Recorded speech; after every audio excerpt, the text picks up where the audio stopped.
सभी श्रोताओं को सप्रेम नमस्कार। प्रस्तुत है कहानी जैसी करनी वैसी भरनी।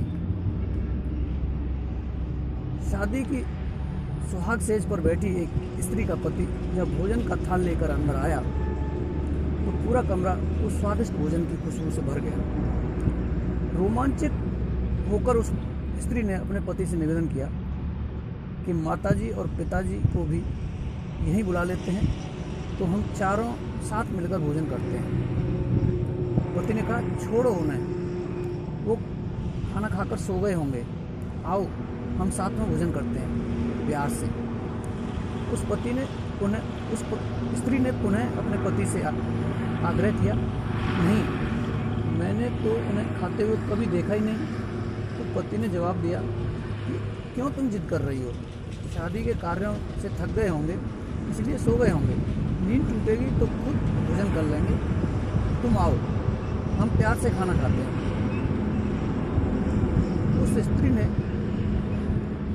तुरंत तलाक अर्थात डिवोर्स लेने का फैसला कर लिया और डिवोर्स लेकर उसने दूसरी शादी कर ली। और इधर उसके पहले पति ने भी कुछ समय बाद दूसरी शादी कर ली। दोनों अलग अलग सुखी घर गृहस्थी बसाकर रहने लगे। इधर उस स्त्री के 2 बच्चे हुए जो बहुत ही सुशील और आज्ञाकारी थे।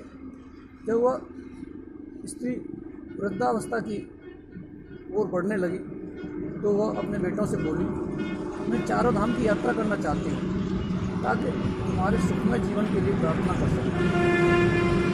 बेटे तुरंत अपनी माँ को लेकर चारों धाम की यात्रा पर निकल गए।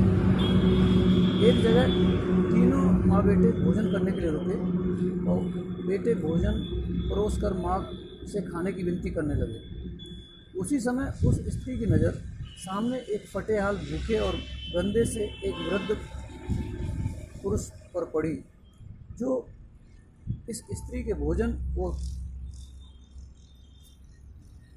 बेटों की तरफ बहुत ही कातर नज़र से देख रहा था। उस स्त्री को उस पर दया आ गई और अपने बेटों से बोली, जाओ पहले उस वृद्ध को नहलाओ और उसे वस्त्र दो, फिर हम सब मिलकर भोजन करेंगे। बेटे जब उस वृद्ध को नहलाकर कपड़े पहनाकर उस स्त्री के सामने लाए तो वह स्त्री आश्चर्यचकित रह गई। वह वृद्ध वही था जिससे उसने पहले शादी की थी और सुहागरात को ही तलाक दे दिया था। उसने उससे पूछा कि क्या हो गया जो तुम्हारी हालत इतनी दयनीय हो गई।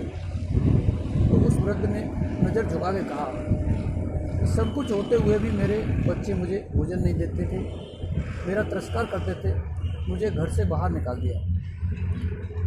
उस स्त्री ने उस वृद्ध से कहा कि इस बात का अंदाज़ा तो मुझे तुम्हारे साथ सुहागरात को ही लग गया था। जब तुमने पहले अपने बूढ़े माँ बाप को भोजन कराने के बजाय उस स्वादिष्ट भोजन की थाल लेकर मेरे कमरे में आ गए, मेरे बार बार कहने के बावजूद भी अपने माँ बाप का तिरस्कार किया, उसी का फल आज आप भोग रहे हैं। जैसा व्यवहार हम बुजुर्गों के साथ करेंगे उसी को देख देख कर हमारे बच्चों में भी यह गुण आता है और शायद यही परंपरा समाज की परंपरा है। सदैव माँ बाप की सेवा ये हमारा दायित्व है। जिस घर में माँ बाप हंसते हैं, सब मिलजुल कर रहते हैं, एक दूसरे से विचारों का आदान प्रदान होता है, वहीं ईश्वर बसते हैं, वही सच्चा सुख है, वही स्वर्ग है।